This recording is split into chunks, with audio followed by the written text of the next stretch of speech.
का कार्य किस तरीके से आगे बढ़े, मॉनिटरिंग सिस्टम बेहतर हो, और इसीलिए बातचीत करने के लिए वाराणसी के जिलाधिकारी एस राजलिंगम जी हमारे साथ मंच पर मौजूद है। बहुत बहुत स्वागत है सर आपका हमारे साथ मंच पर।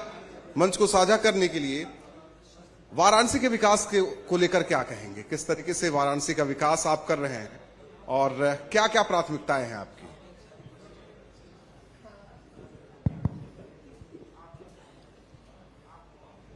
सबसे पहले मैं इस अपॉर्चुनिटी के लिए आपको धन्यवाद देना चाहता हूं और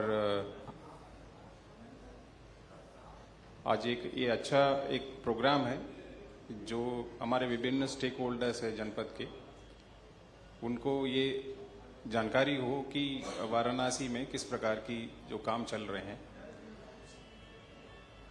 वाराणसी अपने आप में जितना एक लेगेसी भी है इसकी, और उसके साथ साथ उससे जुड़े हुए चुनौतियां भी हैं।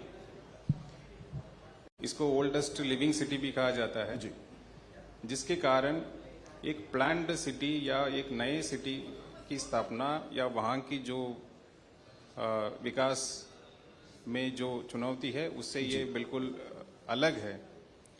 तो उसको ध्यान में रखते हुए अब जैसा कि आप जानते हैं माननीय प्रधानमंत्री जी यहाँ के हमारे सांसद भी हैं और हर फ्रंट पे विकास से संबंधित कई सारे प्रोजेक्ट्स ऑलरेडी धरातल पे उतर चुकी हैं जी, और बहुत ज्यादा प्रोजेक्ट्स अभी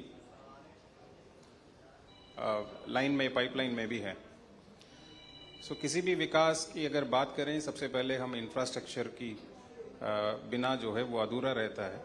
मैं सोशल उसको अगर हम डिवाइड कराए जाएं तो पहले सबसे पहले लोगों की इंफ्रास्ट्रक्चर एक बहुत आधारशील होती है। इंफ्रास्ट्रक्चर की बात करें, इंफ्रास्ट्रक्चर में भी जो मोबिलिटी है, जो ट्रांसपोर्ट सिस्टम है, जो पहले यहाँ के लोग तो और बेहतर जानते हैं, जो शहर में आने और जाने के लिए और जो बाकी शहरों से यहाँ शहर के अंदर गुजरते हुए ही आपको बाहर जाना रहता था। सो ये जो रिंग रोड एक वाराणसी को बाहर जो ट्रैफिक शहर के अंदर नहीं, जिनको नहीं आना है, एक पूरा रिंग रोड का जो डेवलपमेंट जो देख रहे हैं वो यहाँ पे बनाया गया। और सिटी के अंदर भी जो मेजर जो ट्रंक रूट्स है उसकी अलग अलग स्टेज में हुआ था। कई सारे फ्लाईओवर्स जो ऑलरेडी लोकार्पित हो चुकी हैं और कुछ फ्लाईओवर्स अंडर कंस्ट्रक्शन भी है जी। इसके अलावा मुख्य रूप से 5 जो ट्रंक रोड्स है उसकी वाइडनिंग भी चल रही है, जो शहर में लगातार जो काम आप लोगों को देखने को मिला होगा। सो ये रोड कनेक्टिविटी को लेके जो डेवलपमेंट है, काफी बड़ी चुनौती इसमें थी। अब छोटा सा पोर्शन बचा हुआ है जी, जो गंगा में भी अगर पुल बन जाएगा तो हमारे बाहर जो रिंग रोड है वो कंप्लीट हो जाएगा, जिससे कि इसमें शहर के जो ट्रैफिक की जो इश्यू है उससे काफी हमें राहत मिल सकेगी। और दूसरी बात उसकी जो अगर ट्रेन की अगर बात करें जी, सो ट्रेन नेटवर्क में भी काफी यहाँ इन्वेस्टमेंट हुआ। लास्ट टाइम जब माननीय प्रधानमंत्री जी यहाँ पे आए थे, कई प्रोजेक्ट्स को लोकार्पित किए थे।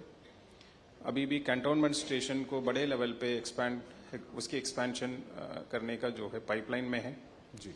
एक मल्टी मॉडल ट्रांसपोर्ट नेटवर्क जो काशी रेलवे स्टेशन के जो जहां अभी नमो घाट है उसके अपोजिट में, उसको डेवलप करने के प्रोजेक्ट पाइपलाइन में है। इसके अलावा सिटी के अंदर इंटरनल मूवमेंट के लिए आपके जो रोपवे प्रोजेक्ट बहुत तेजी से वो चल रहा है। सो ये जो शहर के अंदर एक मास ट्रांसपोर्ट के लिए कोई यहाँ मेट्रो फिजिबल नहीं था, इसकी वजह से इंडिया का जो पहला रोपवे प्रोजेक्ट है वो यहीं पे वो होके चल रहा है इसकी। और आपके जो ट्रैक वाइडनिंग के साथ साथ उनके जो यार्ड रीमॉडलिंग, इन सब में काफी निवेश यहाँ पे हुआ है। एयर कनेक्टिविटी की बात करें, जो एयरपोर्ट की एक्सपेंशन हुआ है और इसको और बृहद एक्सपेंशन की ओर जा रहे हैं। ऑलरेडी स्टेट गवर्नमेंट ने इसमें बजट जारी कर चुका है। लैंड एक्विजिशन इन प्रोसेस है जी, जिससे कि ये एक अभी भी इंटरनेशनल एयरपोर्ट तो है, बट जितना ट्रैफिक हम लोग हैंडल कर सकें उससे ज्यादा यहाँ पे डिमांड है। सो उसको ध्यान में रखते हुए इसकी इंफ्रास्ट्रक्चर का भी बहुत बड़ा ये डेवलपमेंट का वो चल रहा है।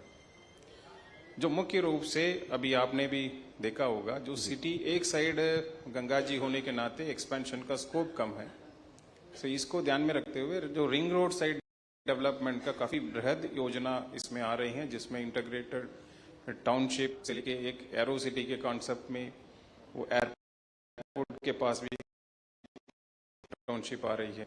और अभी हाल में ही माननीय प्रधानमंत्री जी ने यहाँ पे क्रिकेट स्टेडियम का जो फाउंडेशन लेइंग का सेरेमनी किया गया था, वहाँ पे एक स्पोर्ट सिटी का भी ट्रांसपोर्ट नगर जो काफी सालों से उसकी जो कुछ इश्यूज थी वो पूरा सॉर्ट आउट करके ट्रांसपोर्ट नगर सिटी के बाहर वो आ जाता है। आने का प्रपोजल बहुत तेजी से है, लैंड एक्विजिशन उसका पूरा हो गया है, सो उसमें ट्रांसपोर्ट नगर बाहर चला जाएगा। इसी प्रकार जो सिटी को डीकंजेस्ट करने का जो प्लान है, जैसा कि मैंने कहा था यहाँ कुछ लेगेसी इश्यूज है जी, सो उसको ध्यान में रखते हुए ये सारे प्लान्स ऑलरेडी प्रोसेस इसकी स्टार्ट हो चुकी है। सो ये सिटी अब उस साइड एक प्लान डेवलपमेंट होगा। सो ये कनेक्टिविटी इंग्लैंड वाटरवेज की बात करें, अभी तक गंगा जी को हम एक मोड ऑफ ट्रांसपोर्ट के रूप में वो नहीं कर पाए इसके पहले, जब से माननीय प्रधानमंत्री जी यहाँ की संसद बने हैं। अब यहाँ रामनगर में एक मल्टी मॉडल जो पोर्ट है वो हमारा तैयार है, उसकी डेडिकेशन हो चुका है। अब यहाँ से कार्गो हम पूरे गंगा जी में अपस्ट्रीम में भी और डाउनस्ट्रीम में भी हम उसको ले जा सकते हैं।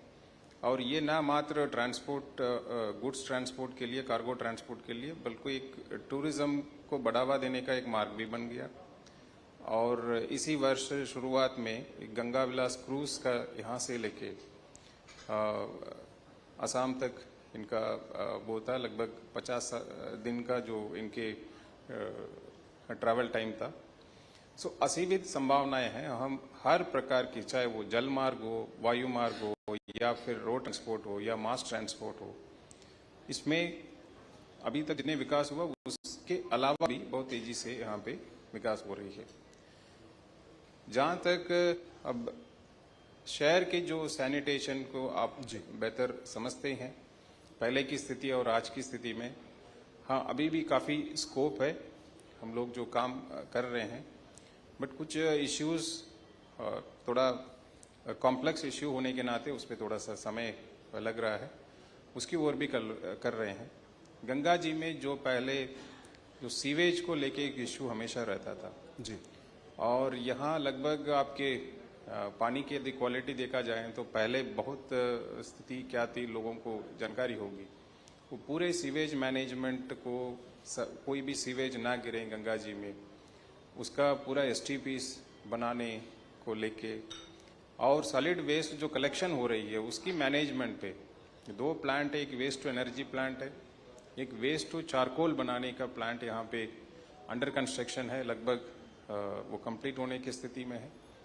जो यहाँ से जो कूड़ा कलेक्ट करते हैं उससे चारकोल बनेंगे, उस चारकोल को NTPC में यूज करके उसे बिजली उत्पादन किया जाएगा जी। Sewage treatment plant, sewage handling capacity को काफ़ी बढ़ाया गया। ये दीनापुर प्लांट, गोइटहा प्लांट, वो नए प्लांट्स बनी है, जैसे कि हमारे प्रोसेसिंग कैपेसिटी बढ़ी है, जो लोगों को बेटर एक लाइफ, एक क्वालिटी लाइफ देने के उद्देश्य से जो क्वालिटी ड्रिंकिंग वाटर देने का जो काम है उसमें भी काफ़ी काम हो रहा है। अभी जो ना मात्र शहर क्षेत्र का बट रूरल एरियाज में भी जल जीवन मिशन के तहत काफ़ी बृहद से इसकी कनेक्टिविटी हम लोग करा रहे हैं। हेल्थ के सेक्टर को लें तो यहाँ कैंसर हॉस्पिटल्स का उपलब्धि हुई है। पूरे पूर्वांचल को ये कैटर करता है, नॉट ओनली यूपी परंतु बिहार के, झारखंड के भी मरीजों के यहाँ पे हैंडल कर रहे हैं। BHU का काफ़ी कैपेसिटी एनहांस किया गया। डिस्ट्रिक्ट लेवल में भी काफ़ी सुविधाएं इसमें लगातार मिल रही है। इसको भी और बेटर बनाने का जो प्रोजेक्ट है वो हम पाइपलाइन में कर रहे हैं। सोशल सेक्टर में कुपोषण में काफ़ी हद तक काम हुआ है। प्रयास ये हो रहा है कि उसको कुपोषण मुक्त कराने की ओर काफ़ी इसमें प्राइवेट के साथ भी हम लोग काम कर रहे हैं। एजुकेशन में काफ़ी अच्छा काम चल रहा है। यहाँ की स्कूल्स मुझे बताते हुए खुशी है कि पूरे यूपी में कायाकल्प जो स्कीम है जिसमें 19 पैरामीटर्स, एक स्कूल में क्या क्या बेसिक सुविधाएं होनी चाहिए जी, उस पर हम लोग नंबर 1 पे हैं, अच्छा काम कर रहे हैं। और साथ साथ क्वालिटी ऑफ एजुकेशन में भी फोकस किया जा रहा है, क्योंकि इंफ्रास्ट्रक्चर जितने भी अच्छे हो, अगर क्वालिटी एजुकेशन नहीं दे पाते हैं तो कहीं ना कहीं हमारा उद्देश्य जो है उसमें डिफीट हो जाता है जी। तो क्वालिटी एजुकेशन दे रहे हैं। सो मैं ओवरऑल एक बर्ड्स आई व्यू देने की कोशिश कर रहा था कि किस प्रकार हर क्षेत्र में, चाहे वो इंफ्रास्ट्रक्चर हो, चाहे वो सोशल सेक्टर हो, चाहे वो अर्बन डेवलपमेंट रिलेटेड इश्यूज हो, इसके साथ साथ जो वाराणसी डेवलपमेंट अथॉरिटी को लेके कई लोगों का वो रहता है, उसको भी रिफॉर्म करने का, मास्टर प्लान अप्रूव करने का और जोनल प्लानिंग तक हम लोग जाने का जो है वो भी एडवांस स्टेज में है। और ये जो आउटस्कर्ट्स में जो डेवलपमेंट हो रही है ये भी वीडीए के देखरेख में ही हो रही है। एग्रीकल्चर सेक्टर में भी काफ़ी काम हुआ है। एक उसका जो है, जैसे उदाहरण के लिए अमूल का प्लांट यहाँ पे बन रहा है जिसमें डेली 5 लाख लीटर दूध यहाँ पे प्रोसेसिंग होगा। उतनी किसान जो हमारे जो दुग्धारू पशु रखे हैं जी, उनको लाभ मिलेगा। सो इस प्रकार आप किसी भी सेक्टर को लीजिए, काफ़ी प्रगति हुई। G20 का जी, सो जहाँ पूरे प्रदेश में, अन्य जनपदों में पूरे प्रदेश में और 2 इवेंट हुआ है, यहाँ पे 6 इवेंट हुआ है और उसमें भी 2 मिनिस्ट्रियल लेवल मीटिंग है। पूरे विश्व से हर लेवल के जो मिनिस्ट्रियल रैंक से लेके उनके अलग अलग सेक्टर के लोग भी यहाँ पे आए थे। और काशी में सभी लोगों के सहयोग से, यहाँ भी जितने लोग उपस्थित है, शहर के सभी स्टेक होल्डरों के सहयोग से हम लोग ने उस कार्यक्रम को बहुत सफलतापूर्वक हमने कराया। इसकी एक अच्छी गुडविल जनरेट हुई और सभी लोग इसको अलग अलग फोरम पे भी इसके बारे में चर्चा किए थे, अपने ट्वीट के माध्यम से, अपने सोशल मीडिया अकाउंट के माध्यम से। तो इस प्रकार हम लोग, जैसे शुरू में बोला था कि जितनी हमारे कंस्ट्रेंट्स है उसको रहते हुए जो ऑलरेडी कई सारे काम हो चुका है और कई सारे पाइपलाइन में। ठीक, एक आखिरी बस संक्षेप में, काशी वासियों को लेकर क्या एक संदेश? आपने विस्तार से तो पूरा विकास की कार्य योजना क्या है, क्या चल रहा है, क्या हो गया है, सब आपने बताया। एक संदेश क्या काशी वासियों को, काशी के निर्माण को लेकर? काशी के लोगों का मेरा जो पर्सनल अनुमान यह है कि काशी पुराने समय से एक लर्निंग सेंटर रहा। आपने भगवान बुद्ध की भी अगर इतिहास को देखिए, जब उनको ज्ञान प्राप्त हुआ उसको बताने के लिए वो वहां से काशी ही आए थे। तो यहाँ के लोगों को कुछ अलग से संदेश देने की जरूरत ही नहीं है, यह पहले से बहुत जागरूक है। बहुत एक स्पिरिचुअल एंड फिलोसॉफिकल जो एटीट्यूड है वो इनके अंदर आपको देखने को मिलेगा जी। उसको अगर थोड़ा दूर से अगर ऑब्जर्व करेंगे आपको वो लगेगी। मैं एक छोटा सा उदाहरण बताता हूँ कि जैसे रोड रेज इंसिडेंट्स जो बताते हैं, अब लखनऊ में कई बार देखने को सुनने को मिलता है। अगर गाड़ी ओवरटेक भी कर लेते हैं लोग, उसी में इतना उधर के झगड़ा वगैरह कर लेते हैं। बट आप सभी लोग सहमत होंगे, यहाँ उस तरह का कुछ हमने तो कई बार खुद भी देखे हैं। लोग बहुत इजी गोइंग है और बहुत एक फिलोसॉफिकल एंड स्पिरिचुअल लोग हैं और हर चीज देख रहे हैं कि इनको भी जब प्रशासन ने G20 में जब सहयोग मांगा, लोग इतना हम लोगों को आगे आके सहयोग दिए थे हर स्टेक होल्डर की तरफ से। सो इनको मात्र एक हमें फोरम और बेटर क्वालिटी ऑफ लाइफ उपलब्ध कराने की जिम्मेदारी है। बाकी लोग अपने आप में बहुत they are well informed and बहुत समझदार लोग हैं।